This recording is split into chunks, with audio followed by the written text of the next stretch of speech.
Hey guys, Joe here with Rich and John from Stella Rising, and we're going to talk a little bit about CBD and marketing strategies around it. So thank you guys for both joining us. And you guys might know Rich from women's marketing. We've done a lot of work with women's marketing, and it's the same company. They just rebranded. So Rich, just talk a little bit about that before we jump into the CBD discussion. Absolutely. Thanks so much, Joe, for being here. We always appreciate it. It's great getting together with you. And so you know us from women's marketing, and now it's Stella Rising. And essentially, we've always been the agency for building rising star brands. And now Stella Rising is just celebrating that name. So we're really, really excited about it.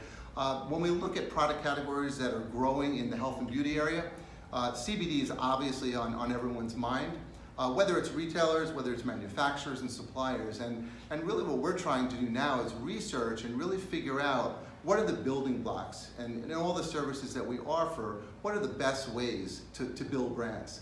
What we're finding is, as everyone knows, legislative, regulatory challenges, and real challenges from a marketing and advertising perspective in some of the big players like Google, Facebook, Amazon, etc. So what we're feeling now, it's even more important than ever to have a really strong content strategy, consistent content development, and of course optimizing that strategy with SEO services. Beyond that, developing social is really important, even if you're not able to maximize the effectiveness and efficiency through marketing, but social definitely important. But what we really wanted to do is just talk a little bit about SEO, overall principles, and how it is so important right now in the CBD business. So I want to introduce you to John Morabito, who's our SEO director at Stella Rising. And before we jump into that, you just recently got some awards that are related to SEO. Can you talk about that? Because that's kind of validates just how well these guys are doing when it comes to SEO.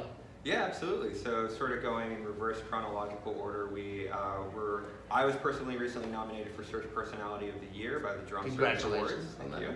My team was nominated for a combined 6 other awards during that same ceremony. And then last year, during the 2018 Search Engine Land Awards, we were awarded Best SEO Agency for the Big Agency category, which is really a tremendous honor. We consider them to be sort of one of the SEO world's top publications, so it's definitely great to have that award. All right, so now SEO, CBD. Let's get into it. What are some because we have several CBD sessions, and in talking with a lot of suppliers of CBD, I mean there's so many. It's just exploding. It's a land grab. So obviously there's going to be a lot of competition out there for eyeballs and getting in front of people content-wise. So talk a little bit about what can they do to kind of stand out? Yeah, absolutely. Well, I mean, I think as Rich stated earlier, there's going to be some challenges, at least while legislation sort of shakes itself out in terms of, can this be something that I actually market through Facebook ads or through Google ads? And so while the jury's still out on that to a degree, I think SEO is a channel in which Google inherently isn't going to try to stop people from ranking for these types of things. There's all sorts of supplements and all sorts of, even I'll go as far as to say like pseudoscience products that do just fine ranking in Google. And so in essence, it becomes a channel that is a great place for CBD to sort of start gaining some traction. So we've looked at a number of different CBD businesses and found that there's tremendous interest for these keywords. So things like CBD vape pens or CBD gummy bears. There's literally thousands of queries that people are searching for of these products. And really what SEO is about is making sure that your website is optimized in such a way that you're going to be able to be there for those hand raisers. Whether it's something like you've got 50 different types of edibles on your website for CBD, but people are searching in gummy bears, and you don't really break out your products to talk about just gummy bears. It's just all of the edibles. So we'd come in and basically look at the keyword research, informing what are the queries that people are actually using, and then how might we incorporate these on your website, or how might we structure your website if there's no way to logically incorporate them on the existing structure. How might we reimagine the structure of your website in order to facilitate aligning very directly to these queries that people are entering. Okay, and as you mentioned, I think that's an important point, is that because it's so new, and especially it's new to a lot of consumers, so they're gonna have a lot of different types of questions. What is CBD? What is it benefits? Can CBD help me with my back? Can CBD help me with this Sure. and that? So I would guess, and I'd like your thoughts on this, is when it comes to CBD, are you seeing a lot more variety of types of queries than you would in normal, let's say, health and beauty care products? I would say that, even with health and beauty products, the sort of informational queries are really, really prevalent. And so I wouldn't say that I've noted any sort of large difference between the two, but what I will say is that there is most certainly tremendous value in being there to answer those queries for people.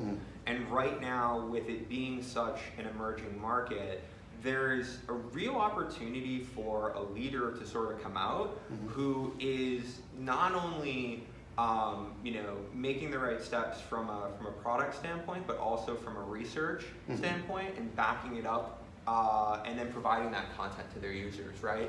One of the things that Google is really looking for when it comes to any type of content that surrounds medical, they consider that what's called your money, your life content.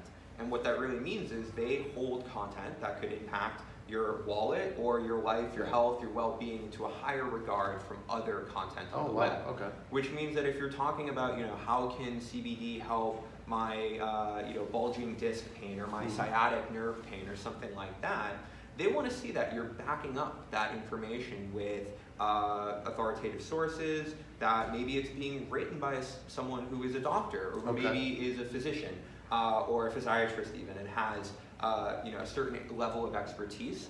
One of the things that Google is actively looking for in their algorithms, but also using humans to sort of train their algorithms for, is that sense of like, who's writing this and are they an expert? And so that means that not only is creating content something that you need to do, but creating expert content of a very, very high caliber and quality is really what's going to separate those who are able to just create the content and those who are able to create it and then garner traffic off of it. Google's really not going to rank sort of thin answers for questions like, what are the benefits of CBD? That's something that they're really looking for in-depth, deep, medically backed up to the extent that it can be, information. Something specific. Yeah. So a lot of our suppliers are not just looking to reach consumers, but they're also looking to reach retail buyers and category managers who may also be doing those searches. So it's equally important to make sure that that audience is addressed as well, correct? That's a really good point, Joe. Yeah, absolutely. And a way that we would handle that, sort of getting more into the tactical stuff from SEO, is those queries identify themselves. People search CBD wholesale, CBD vape pens wholesale, CBD edibles wholesale. So part of our approach would be identifying, if wholesale is something of interest for you, is your website set up in a way that facilitates the fact that you offer these products on a wholesale level? Gotcha. Do we have, sort of a wholesale section of the website that's available, only through Google, and so that way people looking for it find it, but then people who are just consumers aren't seeing like the 50-pack for a deal or something like that. Like, how do we mitigate those sort of differences in the two different consumer audiences is something that we could look at and develop a strategy for. But I would say that the informational content is important there, but I would go even further and say that making sure that you have the intent-driven queries, things like buy CBD wholesale, spoken for, would be step one. And then, radiating out from that, in terms of the informational content, I could see a whole realm of content around like, why sell CBD? Or what CBD products sell best, and educating retailers on this emerging market and what seems to be working and maybe what doesn't, and those types of things. So I think there's a whole other sort of branch of your strategy that you could develop around wholesale, and everything that you would do to address consumers, you could basically do, we're all just people on the other end of a keyboard, right? And so you could do the same sort of things to address people who are interested in wholesale. Well, Rich and Sharon, thank you very much.